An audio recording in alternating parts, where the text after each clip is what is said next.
अगर मुसलमान पढ़ता है अल्हम्दुलिल्लाहि रब्बिल आलमीन अर्रहमानिर रहीम मालिकि यौमिद्दीन इय्याका नअबुदु व इय्याका नस्तईन, सूरह फातिहा है। हमारा मकसद ये होता है कभी कभी किसी का बच्चा, किसी को बुखार चढ़ जाए या कोई परेशानी हो जाए, या कहते हैं ना इसको बड़ा असर हो गया है, बुतवा धर लिया है, बोलते हैं बुतवा पकड़ लिया, इमाम साहब के पास ले जाओ, लेके आते हैं मगरिब के वक्त में बच्चे को, तो इमाम साहब कुछ पढ़कर दम करते हैं। क्या पढ़ते हैं? वो कुरान करीम की आयत पढ़ते हैं। बहुत सारे लोग सूरह फातिहा भी पढ़ते हैं, क्योंकि इसका एक नाम सूरह शिफा भी है।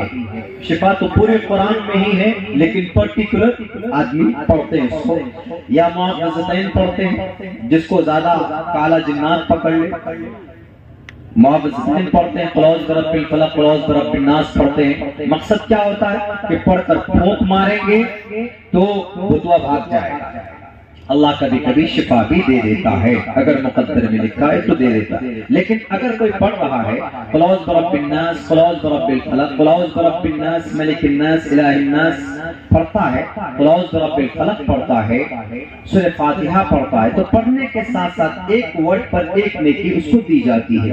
अगर पढ़कर फूंक मारने के बाद मुमकिन है कि अल्लाह शिफा भी दे देता है। बहुत सी जगहों पे भी कलकत्ते में एक हावड़ा में एक जगह थे, एक आदमी आ बोला कि मौलाना बहुत दिन से मेरे सर में दर्द है, खत्म ही नहीं होता, मैं दम वगैरह ताबीज वगैरह ये सब मैं नहीं करता हूँ, मेरे उधर दिमाग नहीं चलता। तो उन्होंने कहा कि मौलाना बहुत सर में दर्द है, जरा कुछ पढ़ दीजिए। तो मैंने कुरान करीम की एक आयत पढ़ दी इसको। मेरी तकरीर 1.5 घंटे की शायद हुई, तो 1.5 घंटे के बाद आके बोलता है कि मौलाना पानी लेकर क्या आया, कई सारे बोतल। हमने कहा कि ये क्यों लेकर आए पानी बोतल में? बोला आप दम कर दीजिए, कुछ पढ़कर फूंक दीजिए। हमने कहा कि क्यों? बोला जो दर्द मेरे सर में 1.5-2 महीने से था, वो दर्द अभी 1.5 घंटे में खत्म हो गया, आपने क्या पढ़ के फूंका है? हमने कहा भी वो तो अल्लाह की मर्जी है, हमने कुरान करीम आयत पढ़कर फूंके आपको शिफा मिली। लेकिन जब मैं कुरान पढ़ रहा था, हम सूरह फातिहा पढ़ रहे हैं किसी को दम करने के लिए, तो 2 फायदा, एक शिफा भी मिल जाती है और दूसरा फायदा क्या, आपको नेकी भी मिल जाती है। वो नेकी कब? कल क़यामत में काम आ जाए। आप पढ़ेंगे क़ुल हुवल्लाहु अहद अल्लाहुस समद लम यलिद व लम यूलद व लम यकुल लहू कुफुवन अहद, किसी पर दम कर दिया, अल्लाह ने चाहा तो शिफा भी मिल जाती है। उसके बाद फिर आपको ये जितने अल्फाज पढ़े, एक एक लफ्ज पढ़ने की। और हमारे हिंदू भाई के अगर जादू से, बुरी चीजों से बचने के लिए उमूमन वो हनुमान चालीसा पढ़ते हैं। बहुत सारे हिंदू भाई पढ़ते हैं, उनका कॉन्सेप्ट है, अकीदा है उनका, जय हनुमान ज्ञान गुण सागर। वो सेनापति के, वानर के सेनापति के हनुमान जी सुखदेव ने दिया था किनको? रामचंद्र जी को, सीता मैया को बचाने के लिए। तो पहले कहते वो पढ़ते इसको, जय हनुमान ज्ञान गुण सागर, जय कपीस से हुनो को उजागर, रामदूत अतुलित बलदामा, अंजनी पुत्र पवन सुखनामा। बहुत दूर तक है, कम से कम पढ़ने में 5 से 6 मिनट भी लग सकता है। तो ये पढ़ते हैं, ये पढ़ते हैं, वो उनके अकीदे के मुताबिक, उनकी सोच के मुताबिक हो सकता है उनको शिफा मिल जाए। लेकिन बस ये है कि उनको शिफा मिले या न मिले, शिफा मिल भी सकती है उनके अकीदे के मुताबिक, नहीं भी मिल सकती। लेकिन क्या नेकी बाकी रहेगी? नेकी बाकी नहीं रहती है। सिर्फ कुरान है कि पढ़ने के बाद अल्लाह आपको डबल फायदा देता है, आपको शिफा भी देता है, और आपके नाम पे वो पुण्य और नेकियां भी लिखी जाती है। क्यों? कल क़यामत में अल्लाह के नबी फरमाते, अल्लाह के नबी की हदीस है, कल क़यामत में इंसान, एक ईमान वाला साहिब कुरान, फल्युक़ालु लिसाहिबिही, कल क़यामत में अल्लाह तबारक व तआला के सामने रब्बे जुल जलाल कहेगा एक शख्स से, प्लीज कम हियर। वो आएगा, बुलाया जाएगा उसको बड़े इज्जत के साथ। इस लफ्ज प्लीज मैंने लगाया अदब के साथ, एहतराम के साथ, लेकिन नामा अमाल देखा जाएगा उसका, तो उसके लिए फैसला हो चुका होगा। रब्बे जुल जलाल कहेगा, अल्लाह तबारक व तआला कहेगा कि तुम दुनिया के अंदर गुनाह करते थे, दुनिया के अंदर तुम्हारे अमाल अच्छे नहीं थे, तुम डिजर्व नहीं करते हो, तुम हकदार नहीं हो जन्नत जाने के, जाओ तुमको जहन्नम जाना पड़ेगा, फैसला हो चुका होगा। लेकिन फौरन कुरान आकर रुकेगा और कहेगा कि अल्लाह बिल्कुल नहीं, ये शख्स जहन्नम नहीं जा सकता,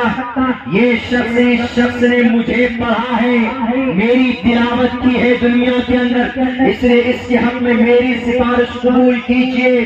अल्लाह रमजान के रोजे में तिलावत करता था, पूरे एक पहले रमजान को हर दिन सुबह को नमाज पढ़ने के बाद से लेकर यानी फजर की नमाज से लेकर मगरिब की नमाज तक मेरी तिलावत करता था और एक पारा पढ़ता था डेली, और मेरे हुक्म के मुताबिक जिंदगी भी इसने गुजारी है। ए अल्लाह, आप इस बंदे के हक में मेरी सिफारिश को कबूल कीजिए, अगर आप इसको जहन्नम भेजेंगे तो मेरे लिए भी यही फरमान जारी करना होगा, लेकिन कुरान जहन्नम नहीं जा सकता। अल्लाह तबारक व तआला सुप्रीम होगा, वहाँ पे चीफ जस्टिस होगा। जैसे आज हमारे भारत में सुप्रीम कोर्ट के जजमेंट के बाद कोई दूसरा फैसला, कोई दूसरा कोर्ट नहीं है इस देश में। हाँ, यूनाइटेड नेशन जिसे अक़वाम मुत्तहिदा कहते हैं हम लोग, वहाँ तक कोई जाता नहीं, बल्कि हमारे इस देश में सबसे बड़ी अदालत है सुप्रीम कोर्ट। सुप्रीम कोर्ट का फैसला होता है तो हमें मानना पड़ता है, या अगर नहीं तो दोबारा रिव्यू पिटीशन दाखिल करते हैं, लेकिन सुप्रीम का फैसला आखिरी फैसला होता है। तो जस्ट लाइक दैट सेम इसी तरीके पर कल क़यामत में अल्लाह का फैसला आखिरी फैसला होगा।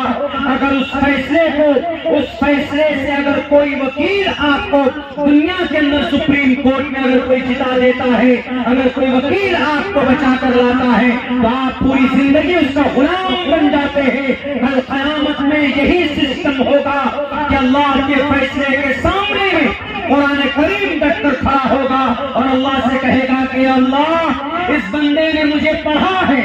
फ़युक़ालु लिसाहिबिही, उस आदमी से कहा जाएगा, उस कुरान के दोस्त से कहा जाएगा, युक़ालु लिसाहिबिही, कुरान के दोस्त का लफ्ज़ इस्तेमाल किया है अल्लाह के नबी ने हदीस में कि फ़युक़ालु लिसाहिबिही, उस आदमी से कहा जाएगा कि जाओ तुम जन्नत में, इक़रा वर्तक़ी, पढ़ो कुरान को और जन्नत के दरवाजों पर चढ़ता जा, जन्नत की सीढ़ियों पर जहाँ पर तुम्हारा कुरान खत्म होगा।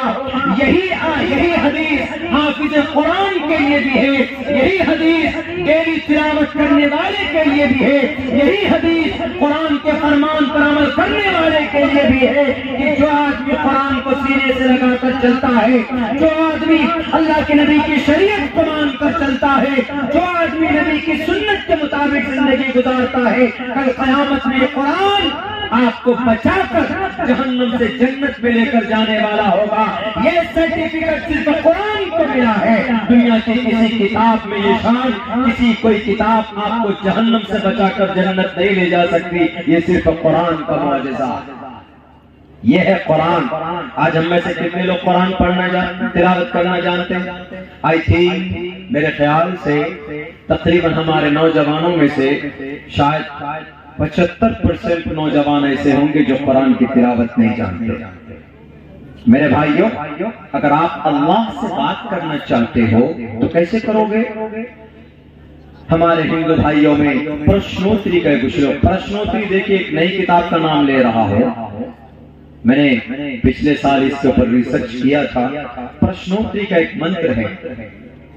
हमको एक जगह किसी ने पूछा कि सर ईश्वर से कैसे करीब हो, परमात्मा से। हमारे हिंदू भाई हैं, अगर ब्राह्मण भाई हैं, यादव बिरादरी के लोग हैं, सनातन धर्मी भाई हैं, तो गौर से सुने। प्रश्नोत्तरी आपकी ही एक धार्मिक पुस्तक है जो कई ऑथेंटिक, कई शास्त्र से छांट कर उसके कुछ श्लोक जमा किए गए हैं ऋषि मुनि द्वारा, उसी को प्रश्नोत्तरी बोलते हैं। उसी प्रश्नोत्तरी का एक मंत्र मैंने पढ़ा था, यत्र नार यस्तु पूजन्ते, बेटी के सम्मान में। उसके ऊपर बहुत एक्सप्लेन कर चुका हूं मैं, लेकिन जो अभी श्लोक पढ़ने जा रहा हूं उसका एक्सप्लेन करता हूं। उन्होंने कहा कि सर हम ईश्वर के कैसे करीब, how can I close my God, my lord, please tell me something, because you know my ग्रंथ, माय शास्त्रा, प्लीज टेल मी। तो हमने कहा कि बहुत आसान, ईश्वर का नाम लो, करीब हो जाओगे ईश्वर के। तो उन्होंने कहा हाउ कैन, कैसे, नाम लेने से कैसे करीब हो सकते हैं? तो एग्जाम्पल हमने बताया। हमने कहा कि एग्जाम्पल है, देखिए श्री रामचंद्र जी के नाम पर एक किताब है वाल्मीकि रामायण। वाल्मीकि रामायण एक मनुष्य ने लिखा, उसका नाम है रत्नाकर। रत्नाकर उसकी जिंदगी पहले की ऋषि महाआत्मा महापुरुष बनने से पहले अलग लाइफ थी। कभी कभी ऐसा होता है हमारे समाज में भी, बड़े शराबी होते, बड़े डाकू होते, लेकिन कभी उस पर अल्लाह का रहमो करम होता है, आदमी सुधर जाता है, नमाजी बन जाता है, दाढ़ी रख लेता है, अच्छे काम करने लगता है। एग्जाम्पल है हमारी बस्ती में, हमारे इलाके में है, डेली नशे में धोत सारी प्रॉपर्टी जमीनें बेच डाली, लेकिन अभी ऐसा है कि 5 वक्त में सबसे पहले अजान जाके वही देता। शराब पीकर नंगा डांस करते थे, ऐसी हालत थी। लेकिन अभी जमात के अमीर बने बैठे। उमर फारूक को देख लीजिए, सबसे ज्यादा इस्लाम के नाम पर जो शुरू में ईमान लाए थे, सबसे ज्यादा जुल्म तशद्दुद मारने वाले, जुल्म तशद्दुद करने वालों में एक नाम उमर फारूक का भी था। उनके घर में जो कनीजा रहती थी उनको इतना मारते थे, थक जाते थे। उमर फारूक यूं कहते थे, रुको आज तो थक गया हूं मैं, कल मारो, ऐसे कहते थे, कल मारो। फिर कल होते कल पिटाई करता, फिर थक जाता, फिर वो कहते कि मैं कल मारू। कौन उमर फारूक? जिनकी बाजुओं में इतनी ताकत थी कि इनकी ताकत के डर से शैतान अपना रास्ता बदल देता है। शैतान कहीं मेरी धुलाई ना हो जाए, वो उमर फारूक जिनके बाजुओं में बड़ी ताकत थी, बहुत मानते थे। लेकिन मेरे भाइयों, मेरे साथियों,